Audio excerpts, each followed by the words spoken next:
Everybody, and welcome to towards the end of our first day. I hope you've been having a fabulous time so far. I hope your brains are not yet overloaded, because we have the amazing, and I said I'd say that about her, Cathy Moore here. I love the fact that she wants to save the world from boring training. I think that's really interesting because, like me, you've probably all been through your fair share of that.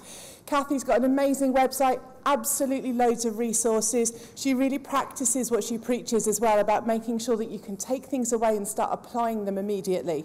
So I'm going to hand over to Cathy to talk to you about scenario-based learning. It's going to be really interesting for you. Thank you, Jo. And can everybody hear me okay? I'm going to start off with an existential question. Why are we here? We're here in this room to talk about scenarios, and specifically designing scenario questions. And just to make sure we're all on the same page, I define a scenario question as a question, a challenge that puts the learner in a realistic context and has them make a decision that they would be really required to make in that context. So we're not regurgitating facts. We are having to make realistic decisions. But why scenarios? Why do we care about scenarios?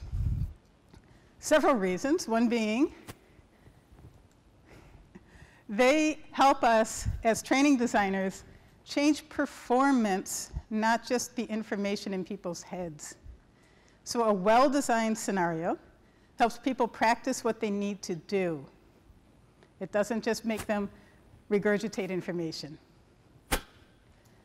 Another reason scenarios rock is because a well-designed scenario, again, well-designed scenario, makes training more challenging.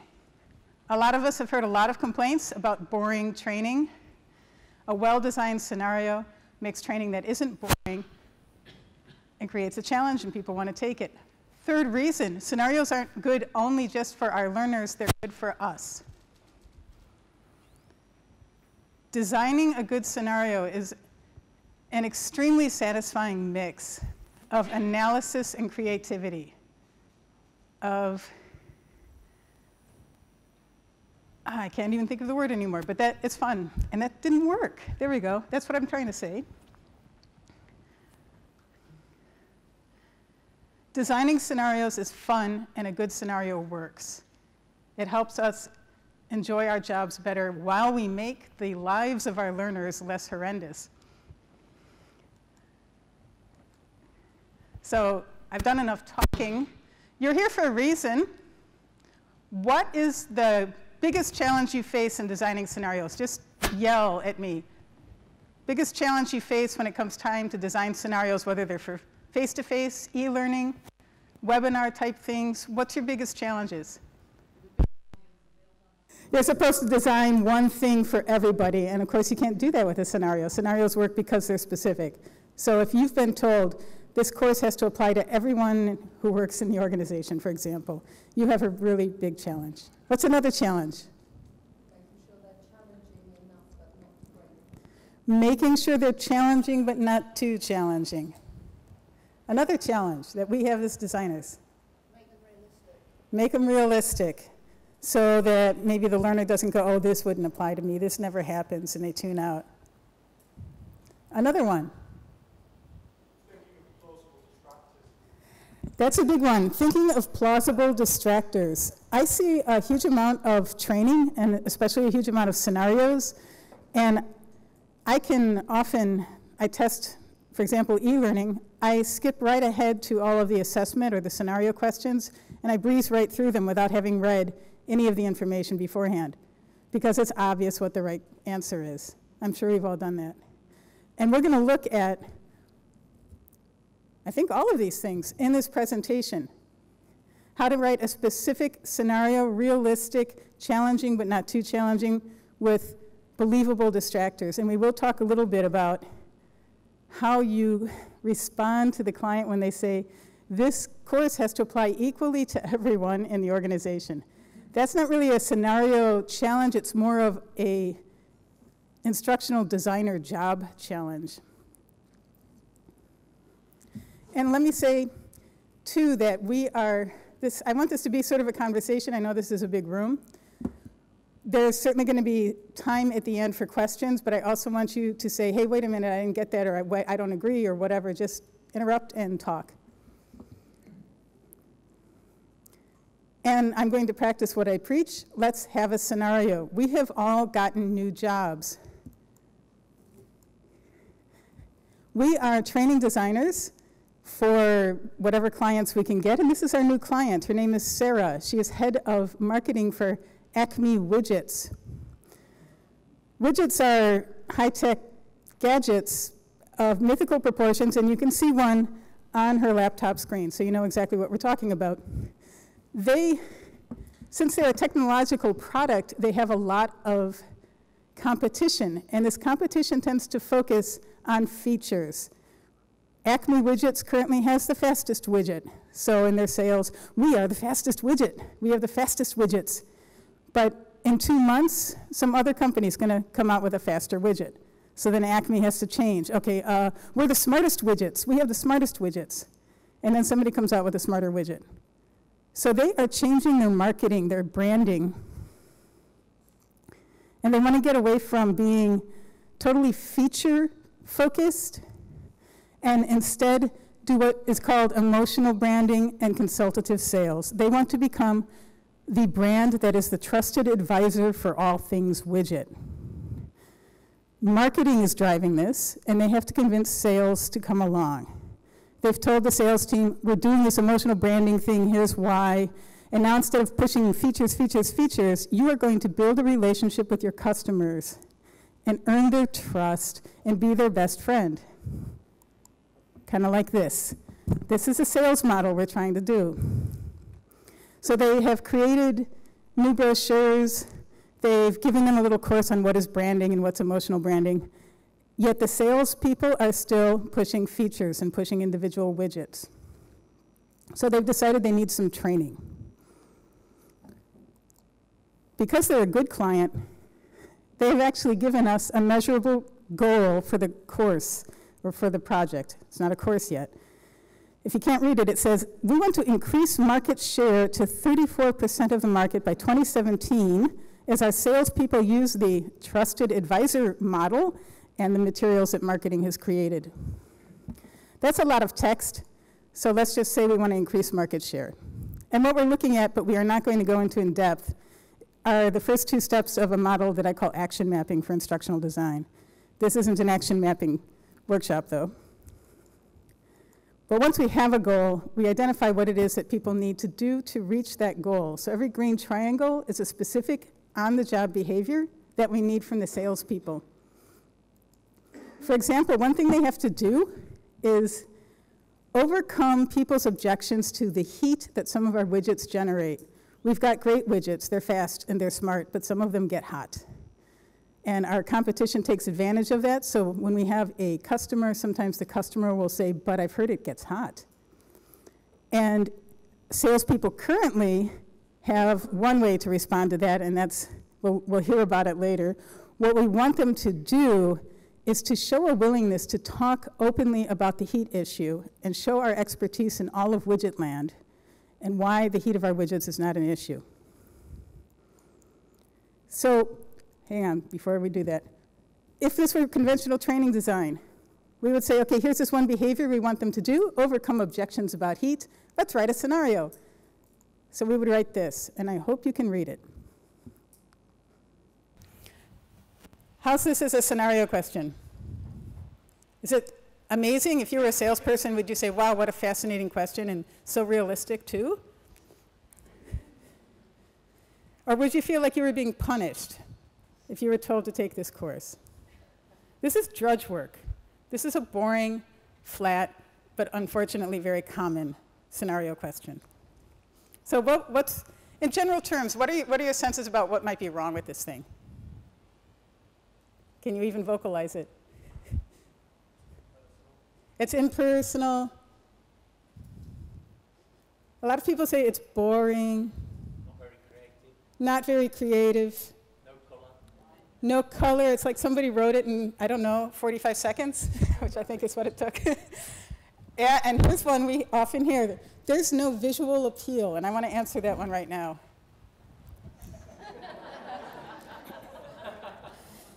To me, actually, he is rather appealing, but that did not make the question more challenging.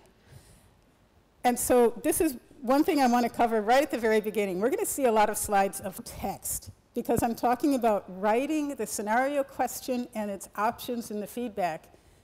And the best way to communicate that in this setting is let's look at something that has been written and change it.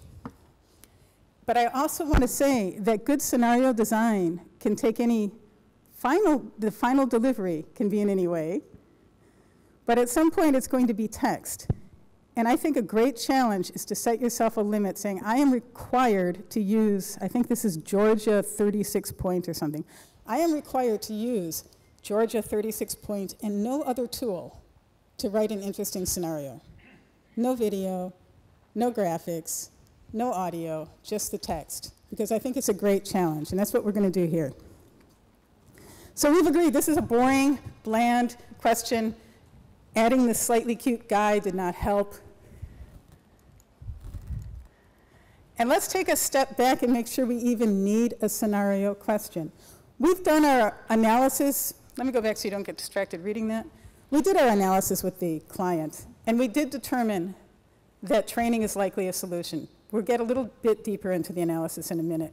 But just to take a step back on, at any point, is a scenario a good choice? So here are some options for you to consider. In option A, our learners are vets. They usually work with cats and dogs, and sometimes they have to deal with a horse.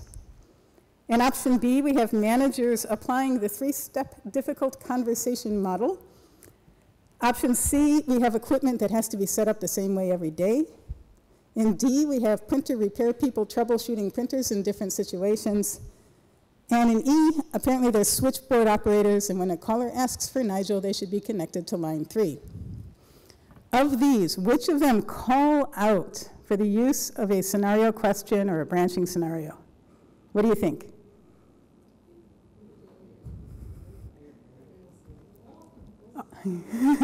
I'm hearing a mixture. I'm hearing, who says A, or all of them? A or all of them? How about B? Got lots of B's.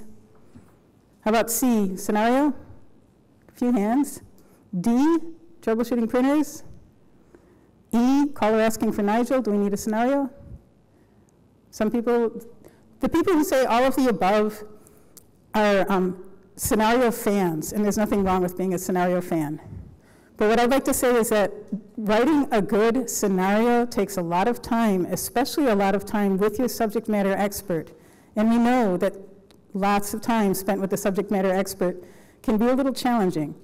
So I want to make sure that we're doing scenarios when they are actually required. So this is what I would vote for. That B and D actually require some judgment.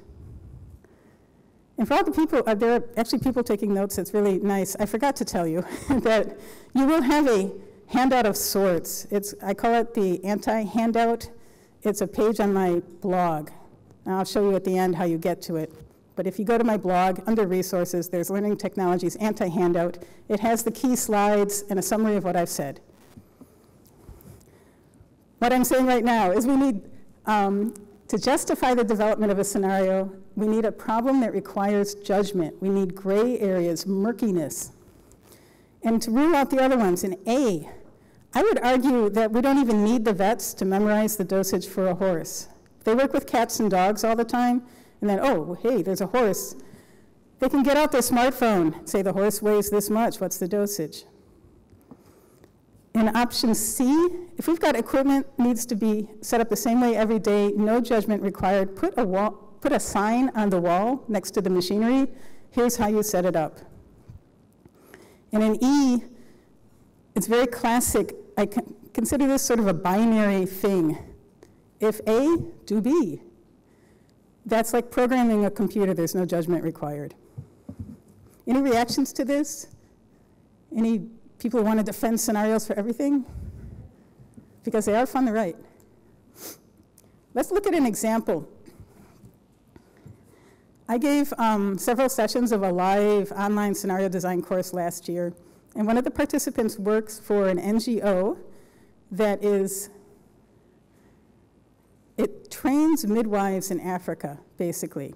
And the goal of the organization is to reduce infant mortality, and one of the things that they need the midwives to do is use something called Kangaroo Care, which is what we're seeing on the screen. If a baby is born preterm, tiny little baby, I think it's 4 pounds or less, we just sort of made that rule up, but if the baby weighs 4 pounds or less, rather than being wrapped up in normal baby fashion, we should put the naked baby directly on the naked skin of the mom to keep it warm, and then we wrap them both up. This is a new thing in a lot of the world. So we want to train the midwives to do this, and we thought, okay, we'll use this for a scenario. And here is our first draft.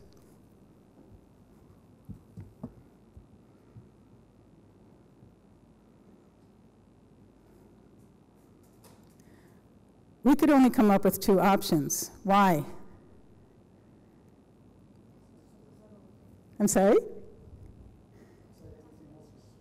Everything else is stupid, and why is everything else stupid? We have a caller asking for Nigel, connect them to line 3. That's what's happening. We're focusing totally on what do they have to do. And in this case, what they have to do is actually pretty simple.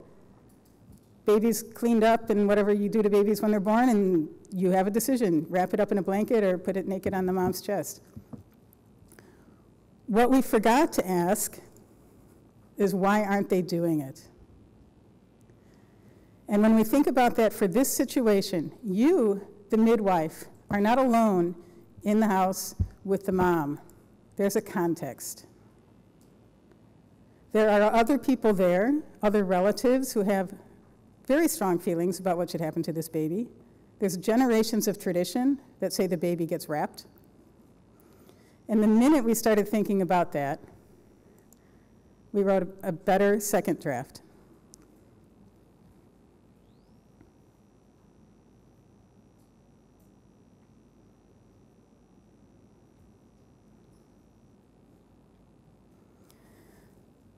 So we have a slightly more contextual stem, and then because we wrote a stronger stem, we, in 3 minutes, were able to write this many options. And I'm not saying that any of these are great. They'd have to be polished and run by the subject matter expert. But the point is, we wrote a stronger stem that took into account the context that makes this a difficult decision. And that made it much easier for us to both write a more interesting question and to write more subtle options. And also the options are designed to do 2 things at once. Notice how you could say, we're going to swaddle that baby. So that would show that you do not know the rules of kangaroo care. That is not a baby that should get wrapped up.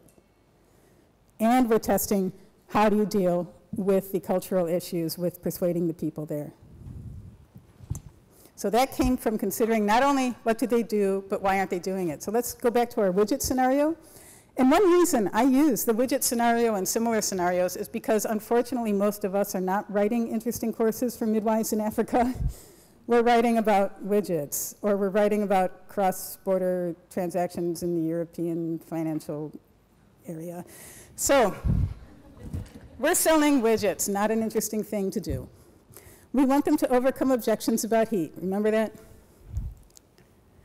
Let's ask why they aren't doing it. And this is one of many ways to organize that conversation. Very quickly, we've got 4 quadrants to consider, and usually there's something from every quadrant. If we look at our widget salespeople, they know that we're changing the brand. They know they're supposed to be doing it differently.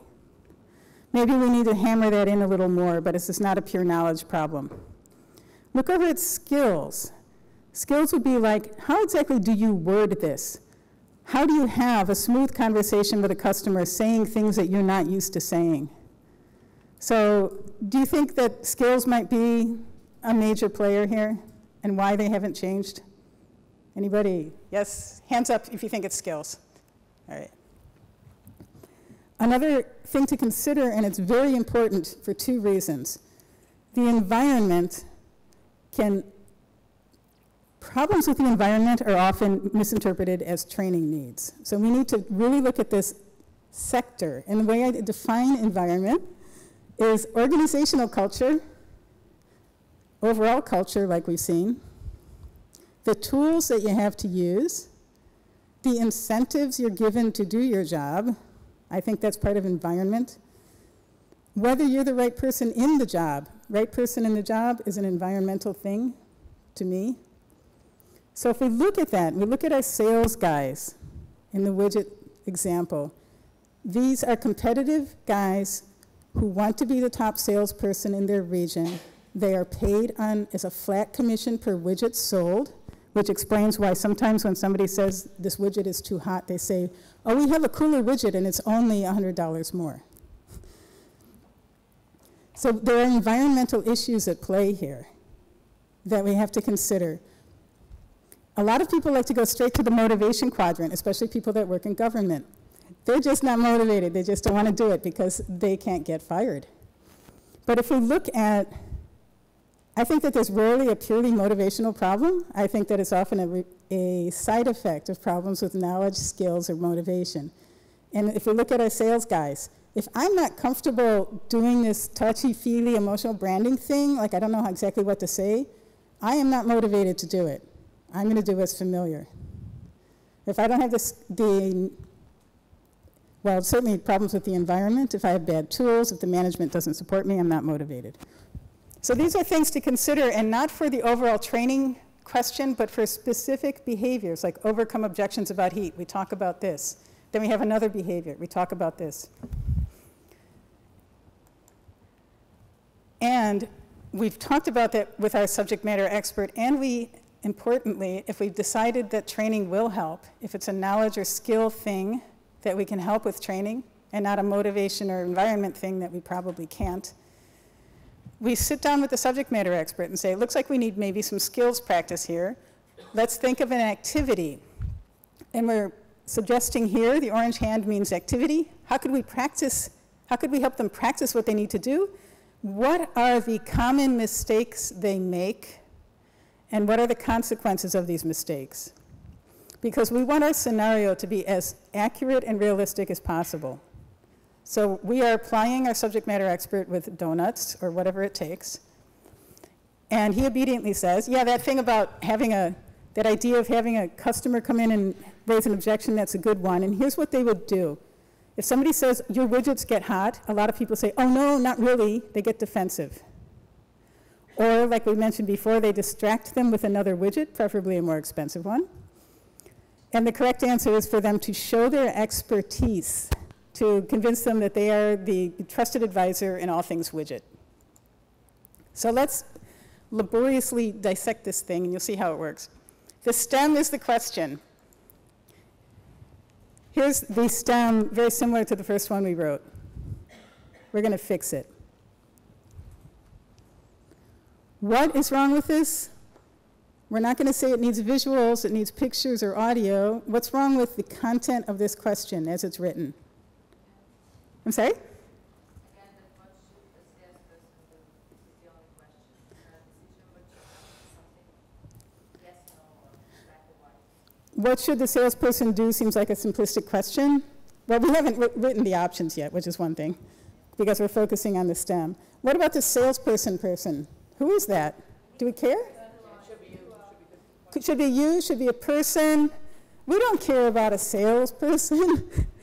And the way that this thing is set up, it reads fake, it reads bland. So I've got 3 arbitrary rules of writing a good STEM, and the first one is give them names. Let's see what happens when we give them names in one pass here. Suddenly, what's happened here? Can you picture these people? Isn't that weird? We don't have pictures here, but everybody has a database of people. My Carla has short, straight hair about shoulder length, and I see her when I read her name. What if we were to say you? You're meeting with Ravi. Most people say, yeah, that makes a lot more sense because it brings me into the question, I care more about it. What are some arguments against it? I've heard several. You may not be a salesperson if you've been told to write a course that applies to everyone who's ever set foot in the organization. Another one.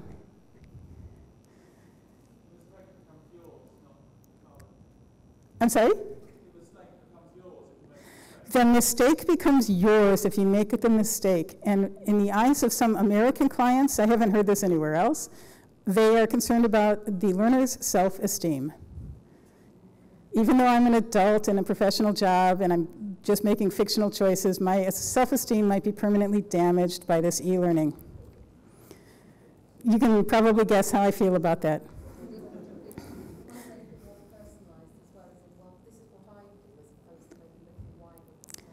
It might make them get more into their own head and think, this is what I would do. I'm not going to play with this scenario.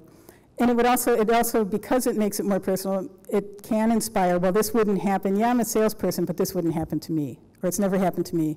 So if you have an audience that thinks very, very literally, you might want to use Carla and not you. I like to use you for everything, although I have seen, the one good argument I've seen against you is if this is a very emotionally charged situation. One of the scenario examples I like to use is for people who are married to vets who have returned from Iraq, and the scenario that it's aimed at spouses of people who have returned from war, and these people who have returned from war often have head injuries, they have post-traumatic stress disorder, they have problems with short-term memory, and they get angry quickly.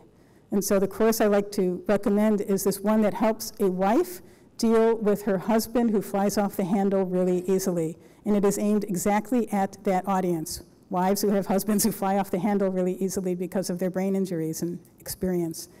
They did not use you. They said, here's this woman married to this guy, help her out. And I think that was a really wise choice. So we've given them names, but it's still boring and vague.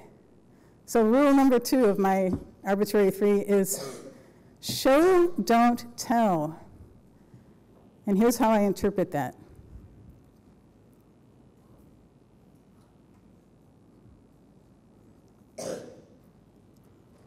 What does this do? Does it make it something that you can see even more now? Most people say it makes it more movie-like. Ravi's mouth is moving now, and he's saying actual words. What other effect might it have?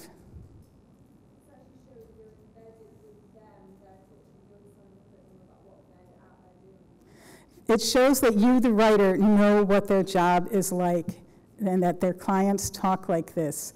And I think this is an underrated element of training design. This guy sounds like my customers. This is real. I might actually pay a little bit of attention. This was not written by some clueless trainer or some outsourced company that has no idea what I do with my job. It's not an off-the-shelf course I'm being punished with. This is something that really does sound like it happens here. So we've got, so far, 2 of those 3 rules. Give people names or use you.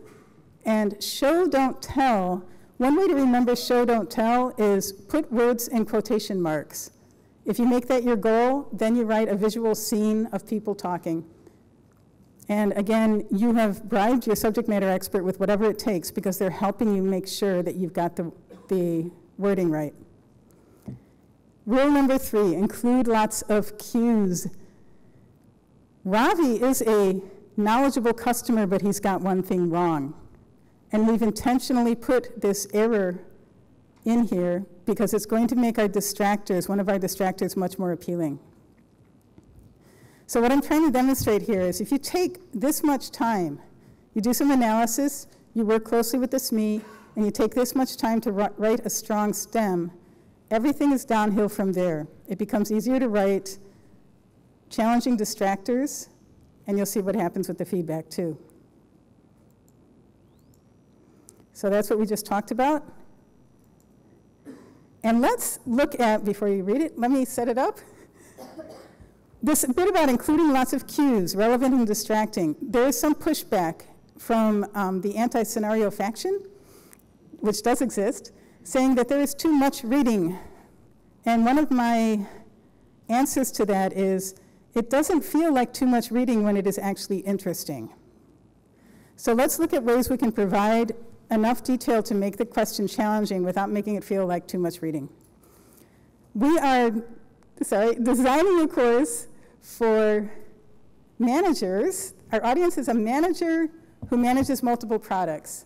So you as a manager are in charge of maybe 4 different projects, and each of those projects has a project manager. So the course is basically how to manage project managers. And we've written this scenario.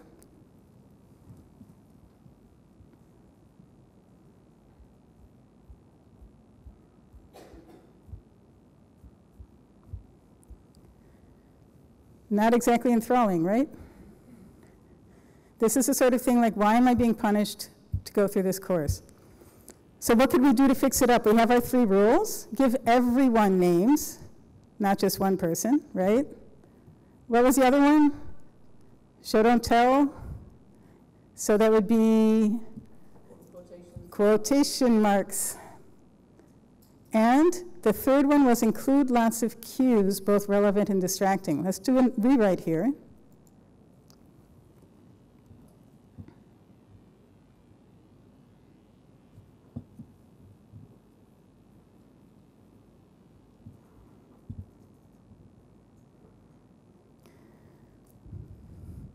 So we've got more text. Somebody might complain about that, but did you suffer terribly reading it?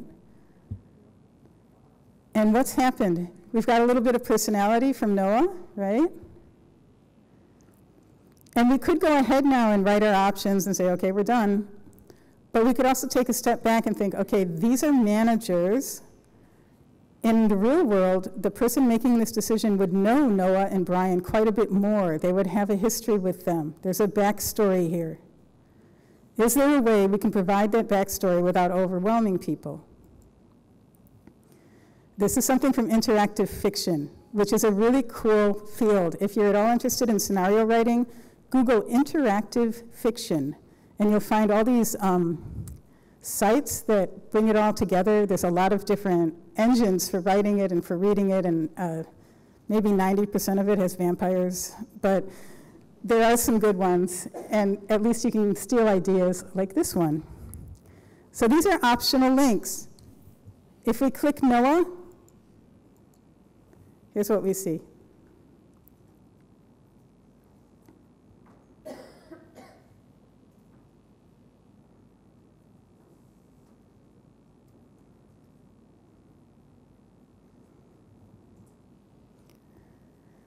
So without overwhelming people with a long story about you and Noah, we've summarized Noah's main features. And when you click Brian, you see this.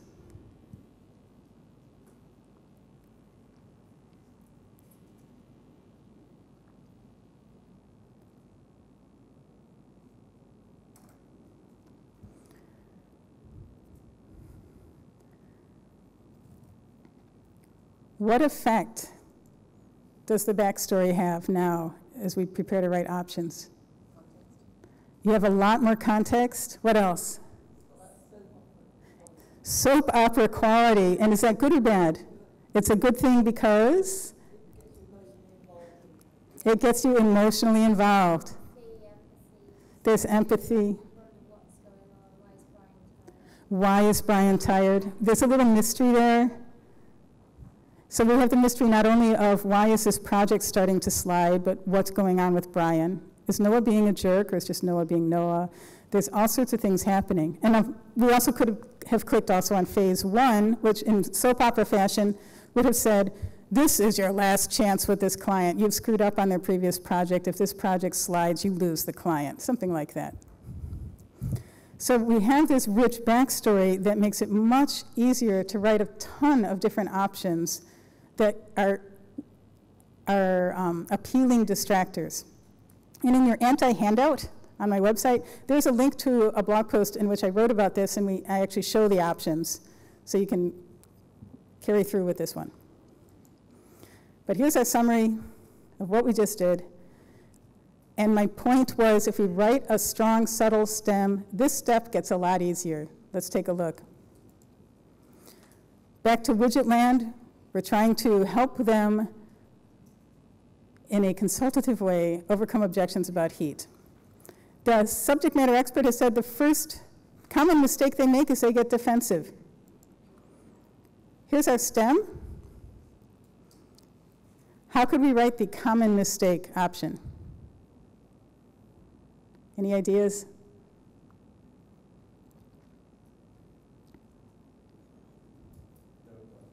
No, it doesn't. Flat out denial. What else?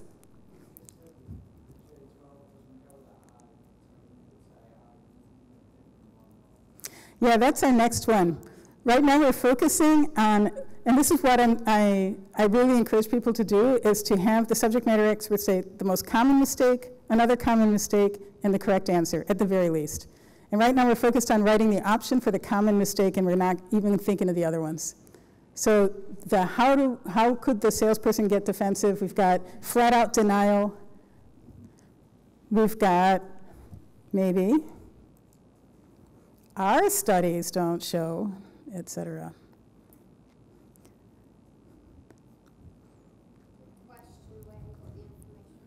Another thing would be to question, where did you get that information from?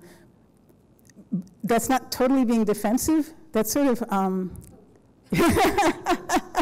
oh, that must be misinformation, something like that. So this is, what I'm trying to show you is a process where we religiously adhere to what the subject matter expert said. So we're taking a very structured approach. Writing scenarios can be creative, and we can get really sucked into soap opera land, and especially when we're writing a branching scenario, it can get totally out of control. This is a way to make it a very rigorous, disciplined practice to make sure that we are hitting what is actually happening in the workplace, which is they are getting defensive. The second one is they are distracting them with a cooler widget. And that's why we set up Ravi as having the wrong information, to make this option more appealing.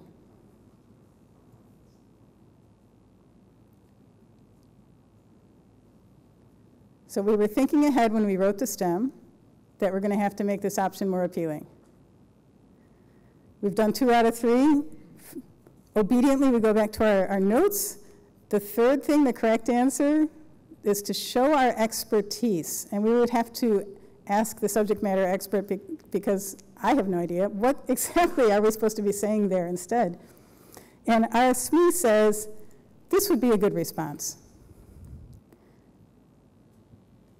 For 2 reasons. It shows that I also read that same literature. I'm not just here trying to sell Acme widgets. I read about all the widgets.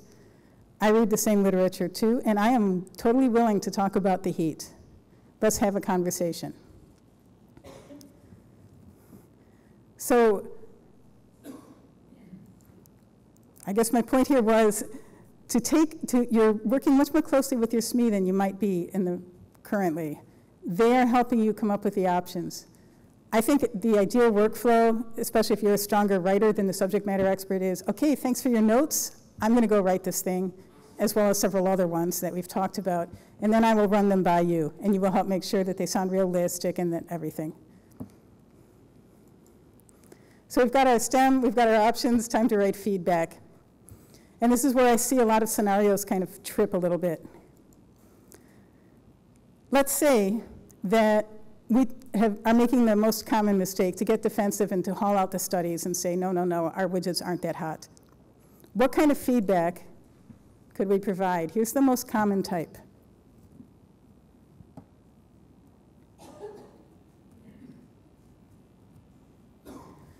What's wrong with it? It's not specific. In what way?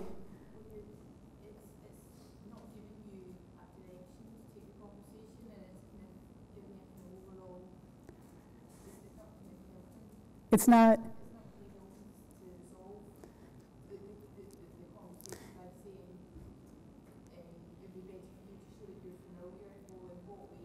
Mm-hmm.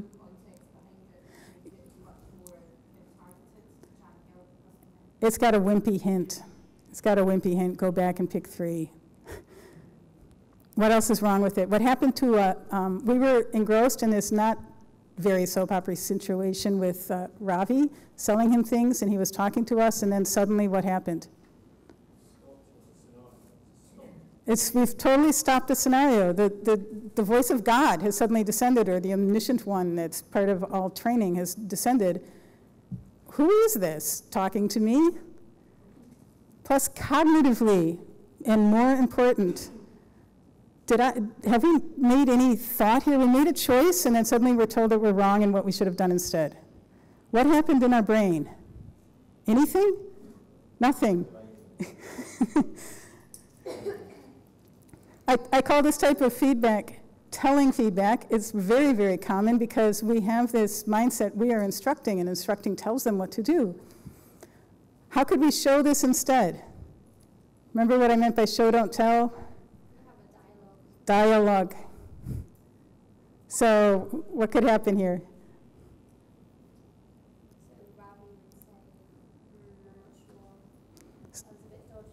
So Ravi would say something like, I'm not sure about that.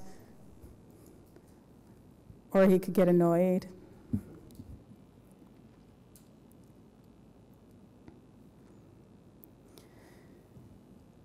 And notice how the showing feedback also hints at the correct answer. Ravi says at the end, what can you tell me? What else is happening? Why is this, do people think this is better? Better feedback, the showing? Why? It's in context, it continues the story. What's happening in our heads?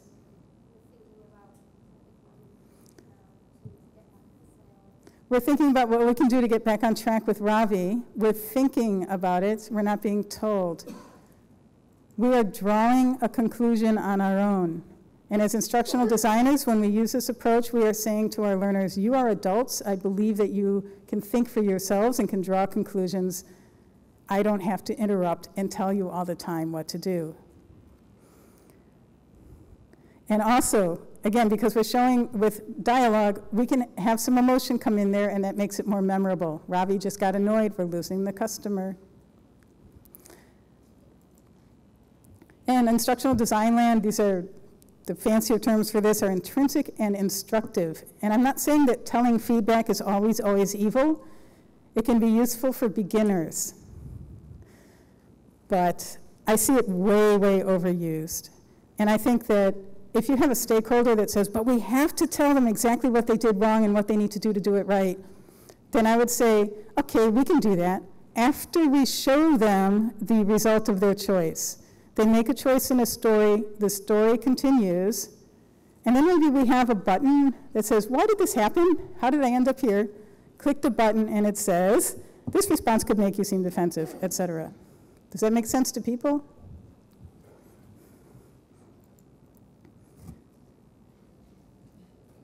Scenario questions, I think of containing basically four things. You've got your STEM, you've got your options, you've got your feedback. We've been ignoring all along this information that people need to know in order to answer the question. So supposedly we're training salespeople. We're saying this is our new approach to marketing. Here's how you should be talking to your customers. Probably what we're picturing is somebody teaching them what to do, whether it's face-to-face training, e-learning, there's some sort of presentation happening, and then the activity. But we're going to take a different approach. But first we have to ask the subject matter expert, what do they need to know? Again, we're still focused on this one activity, not the training in general, which is another common mistake. If you ask your subject matter expert, what do they need to know in order to use the consultative sales model? You will get an 885-slide PowerPoint, which you do not want. You want to sit down with them and say, please don't give me any PowerPoints, I'd just like to pick your brain. And we're going to do it in this structured way, and we're going to talk about each behavior that people have to do. So, this one behavior, the subject matter expert says, okay, the stuff that they have to know, the stuff they have to memorize, and that's what is it that people are saying about the heat of our widgets? Be basically familiar with what the industry is saying, and very importantly, how do we respond to that now in the new way of selling? Other stuff can go in the job aid, which is the details of our research about heat, and possibly even the fine features of all the different products. That's an important distinction, and it's important to make the subject matter expert make that distinction so they understand that you are not going to put the details about the research in the course. This is the traditional way to do it. Okay, let's talk about consultative sales and what does it look like and how do we do it, and here's what you could say here and here's what you could say there. Okay, then we have an activity. And what I'd like to suggest people try to do is create a stream of activities that themselves contain the necessary information offered optionally. Because again, our learners are adults. And this creates a much more interesting and also engages the brain a lot more. Let's look at an example. Let's say that we're designing training for hospitals on how not to infect each other with sharp objects.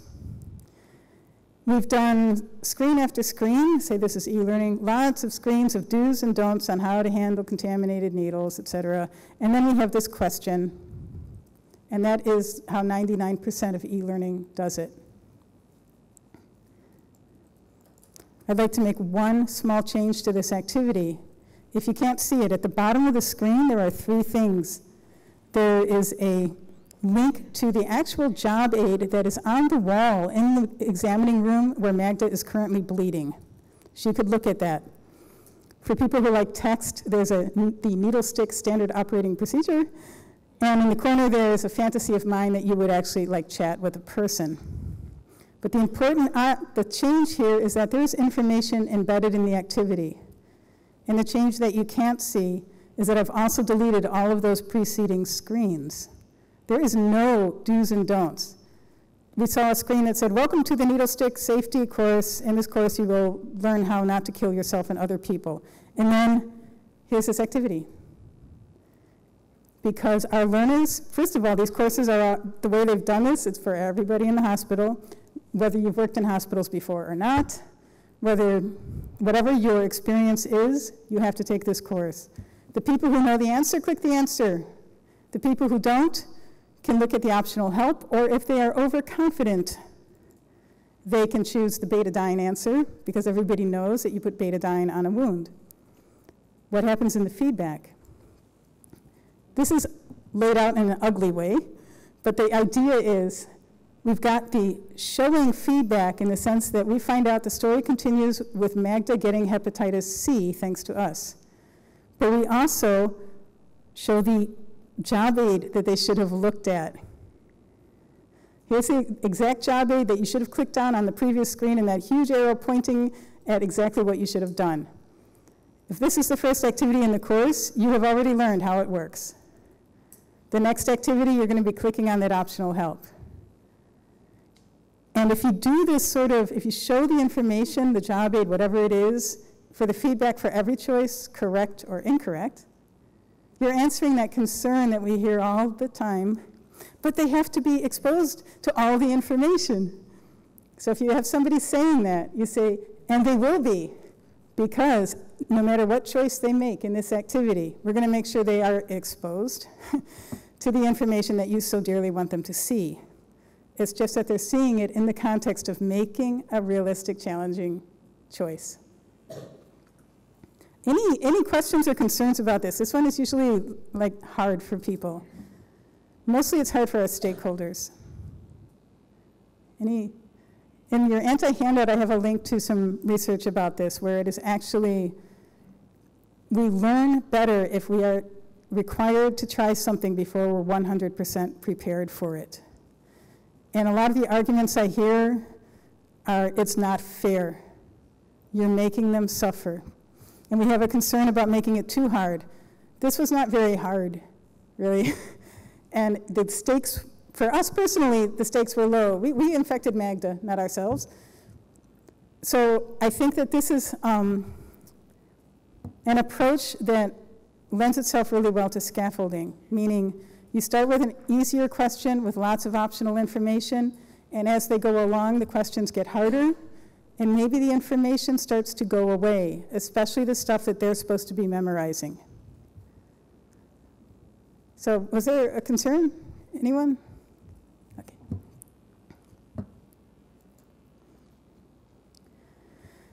So if we take that same idea to our widget land, this would be what the activity might look like after screen and screens of how to deal with objections about heat.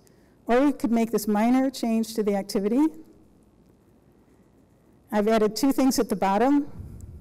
One is the research about the heat to tempt those who like to use the research. The other one is called tips. And it's the very same tip sheet that marketing created for the salespeople to use to remember, to prepare for a conversation. How should I phrase this? What is the technique I'm supposed to use now for this? So if we make the common mistake and we get defensive,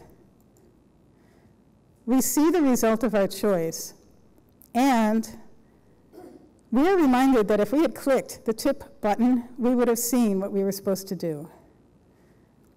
Again, this is just, it's a mock-up. It wouldn't necessarily look this ugly, but this is the basic idea. And when I do branching scenarios, I do this as a, you're making choices, and you get to an ending that's maybe not so great. Your only choice there is, why did this happen? You click on that, and you get the contextual feedback that said, hey, you missed an opportunity back there when the customer said whatever.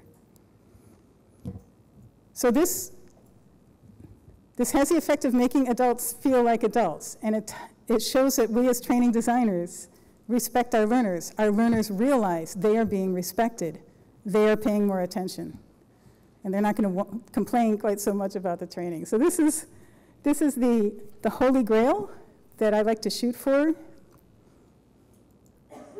And that is what I had to say. You guys have been very quiet. Let me run through the summary of what we just did, and then let's debate about this, because I know people have concerns about this. What did we just do? Number one, make sure a scenario, well, very number one is make sure training is the correct answer. Assume we've done that. Make sure a scenario is appropriate. They're fun to write, but that doesn't make them good for everything. Don't ask just what do they have to do, but also ask why aren't they doing it. And do that for every behavior, not for the training project as a whole, because you get all this great context that makes the story much more interesting. Work closely with your subject matter expert at this kind of level. What should the options be at this activity? Write a strong stem that includes enough information, enough backstory to make those distracting options appealing. In your feedback, show rather than tell, or at least first show and then tell, and aim for a sensation of a stream of activities. And this is where your anti-handout lives. This is my site, cathymoore.com. If you go under the Resources tab, it says Learning Technologies Anti-Handout. So the key slides are there, plus links to lots of more in-depth discussion of what we just did. But what are your questions, concerns, anything? Yes? Thank you. Really insightful. I like that. Thank you. I noticed that you've used try again for a lot of options, and I just wonder where you stand on that, or whether we should be evaluating them on their first response only, or whether you consider try again a useful mechanism. It probably would not surprise you that I'm somewhat anti-tracking, especially if we are doing this approach of the stream of activities idea, because if the learners know that their wrong answers are being tracked, they're not going to explore as much. So I would like to see, and this also ties into another question too, about assessing. A lot of people say, oh, we've got this great course full of scenarios, now we have to write an assessment, which is of course a multiple choice test.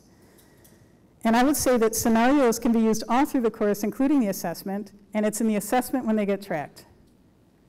So we've got exploratory learn by doing scenarios that get progressively harder, and maybe we're taking away the support, and then at the end, they're making choices on their own without the support that they're not going to have on the job, and with the support that they would, and they're getting tracked. Does that make sense? Although tracking is a good thing to find out, to make sure that people are getting your scenario, that it's working. And I want to make a plug for BranchTrack, branchtrack.com, that has, it's a great tool for writing branching scenarios. And one thing that, I'm not sure if they've developed it yet or if it's still in progress. Branch, the word branch and the word track, like a tree branch and track is one word, .com. What they are, I think, going to make possible is that you could write a branching scenario. You suspect that you need training or that people are screwing up in a certain way. So you write a branching scenario about that certain thing that people might be screwing up on, and you send it out to your 10,000 employees that do this thing. And the data that you get from the people who go through this scenario point out where are they taking bad choices? What is it that they're doing wrong? So I think that scenarios can actually be used for the needs analysis as well. So writing a scenario question is time-consuming for both you and the subject matter expert. Is there pre-work that you can do with your SME to make this go more easily? And I think that's a great question. And one of the things that can happen if you do action mapping or some other sort of analysis beforehand, this will come up a lot. What are they doing wrong? And the subject matter expert will often say, well, they don't do X. If you respond, could you tell me a story about how when somebody didn't do X and what happened? Get the subject matter expert to start thinking in terms of stories. They love to tell war stories.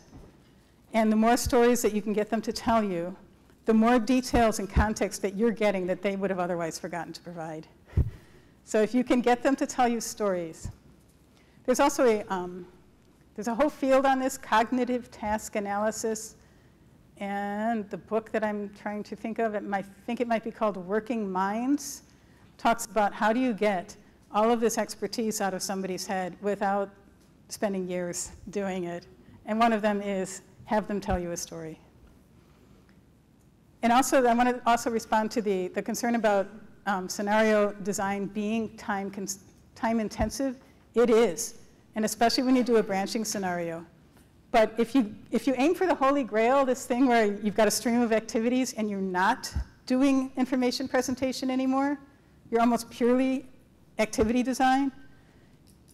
Say if we're talking about e-learning, you've just thrown out like 2/3 of the slides you normally would have had to put together. All those presentation slides where you're trying to make bullet points look interesting, or the video of the CEO talking, throw it out. You don't have to do it anymore. You're writing activities that rely on real-world job aids that already exist ideally, or you create them. So you're cutting down all that information presentation. Other questions, concerns, disagreements? Nothing. We've got 10 more minutes, or what? Cathy, I have a Yes. question. So I think quite a few people that have been in the sort of learning industry for a while. This is maybe a bit of a shift. Yeah. So how do you sell that shift to your customer? Very, very good question. If you have a customer that is used to coming to you saying, we need training in X, and here's the PowerPoints that we use in our face-to-face training, please make it better or turn it into e-learning or whatever, and what they're expecting is a traditional course. Good question. How do you sell a scenario? First of all, how do you sell scenarios? And second, how do you sell this sort of thing where you're not doing the presentation so much?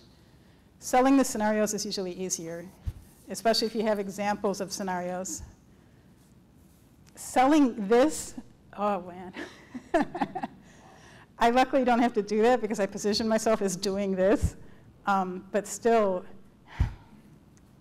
that's a very good challenge. I don't have a good answer for that, except show them the research. Another one is, if this is e-learning we're talking about, if you can find an example of e-learning that is plunge them into an activity and just keep doing activities, and e-learning on the similar topic that is information, information, information quiz, have them experience both. And then they say, oh, well, we want that second one. Because it's so hard to describe. If they experience it, it might help. This is actually, he's saying, just do it. Don't ask for permission. Don't sell it. Just do it. And then when they see it, they will love it.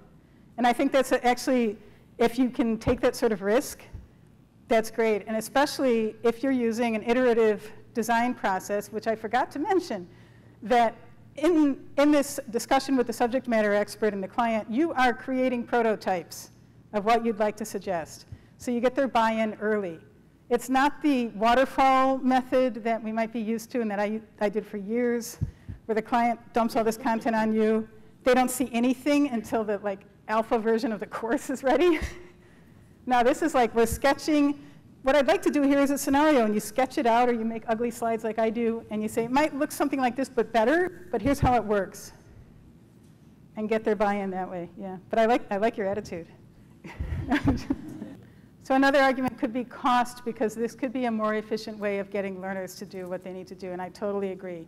If you take, again, if you talk about conventional e-learning, 10 slides of presentation with a quiz, cut 10 slides. Man, that's cutting a lot. Yeah, we have a lot of that where you've got to go through it all, and yet you know. Yes, and that's the other thing. You did it last year, just think of quick. Yeah, we are punishing people. I think of this as punishing the people who have already learned all this. They are forced to click through these slides, or even worse in e-learning land, they have to sit while the narrator talks. They're not even allowed to click next. And that's no way to treat an adult.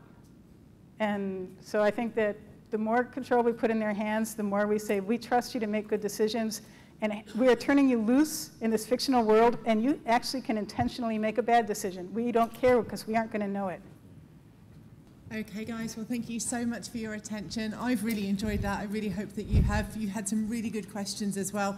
We are at the end of the day. You can escape and get your drinks and go and chat to people. A round of applause for Cathy. She'll be here for a few minutes. Thank you.